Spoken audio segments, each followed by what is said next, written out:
Hello दोस्तों, आज की क्लास में हम समानार्थी शब्द से संबंधित प्रश्नों को देखेंगे। ये क्वेश्चंस लगातार परीक्षाओं में बार-बार पूछे जा रहे हैं, तो चलिए आज की क्लास स्टार्ट करते हैं।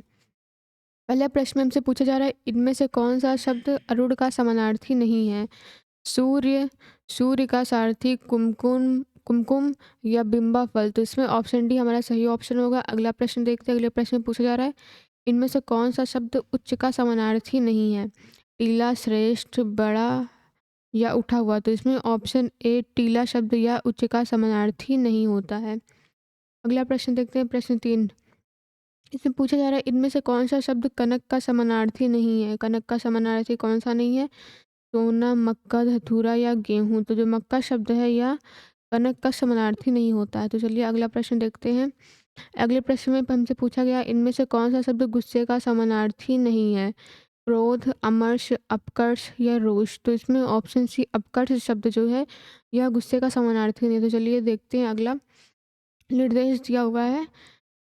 निर्देश में शब्दों के अर्थ विकल्पों में दिए गए हैं, इनमें से कोई एक विकल्प गलत है, अर्थात उस शब्द का अर्थ नहीं है, उस विकल्प का चयन कीजिए। तो इसमें 4 ऑप्शन दिए हैं और इसमें एक ऑप्शन जो होगा वो उसका अर्थ नहीं होगा। हमें वो ऑप्शन चूज करना है कि कौन सा सही होगा, कौन सा उसका अर्थ नहीं है। तो चलिए देखते हैं।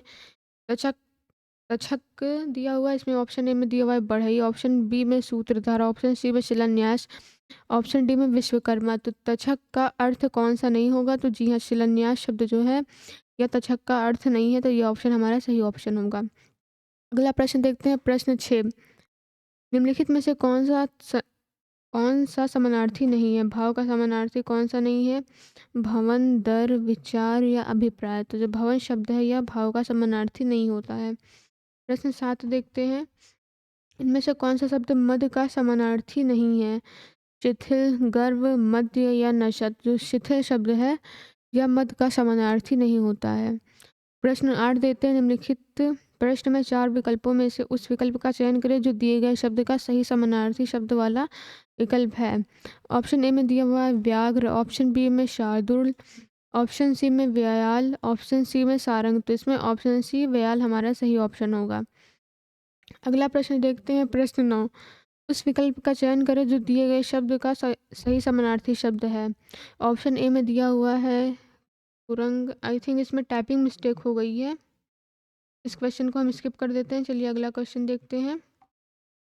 अगले प्रश्न में पूछा गया, निम्नलिखित में से जो समानार्थी जोड़ी को स्पष्ट कीजिए। पार्वती, महेश्वरी, व्यवहारिक, अव्यवहारिक, शेर, शेरनी, लड़का, लड़के। तो इसमें ऑप्शन ए पार्वती, महेश्वरी हमारा सही ऑप्शन होगा। प्रश्न 11 देखते हैं, समानार्थी शब्द की जोड़ी नहीं है। सुमन, पुष्प, निशा, निशाचर, चारपाई, खटिया, पाठशाला, विद्यालय। तो इसमें जो निशा, निशाचर शब्द है यह समानार्थी शब्द की जोड़ी नहीं है। तो चलिए अगले प्रश्न की ओर बढ़ते हैं। अगले प्रश्न में पूछा गया है, कुबेर। कुबेर का अर्थ क्या होता है? धनराज, न्यूनता, कुबेरी या कृपालु। अर्थात कुबेर का समानार्थी। तो जी हाँ, कुबेर का समानार्थी धनराज होता है। चतुर का समानार्थी हमें बताना है। चतुर्थ, मंद, चरम या चालाक। तो चतुर का समानार्थी शब्द होता है चालाक। प्रश्न 15 देखते हैं, ऐसे शब्द जो उच्चारण और वर्तनी की दृष्टि से समान हो पर व्युत्पत्ति तथा अर्थ की दृष्टि से भिन्न हो कहलाते हैं। पर्यायवाची शब्द समरूप या समोच्चरित शब्द, विपर्याय या विलोम शब्द उपर्युक्त में से कोई नहीं। तो इसमें ऑप्शन बी हमारा सही ऑप्शन होगा। आज की क्लास में इतना ही, बाकी हम नेक्स्ट वीडियो में मिलेंगे किसी नए टॉपिक के साथ। Thanks for watching.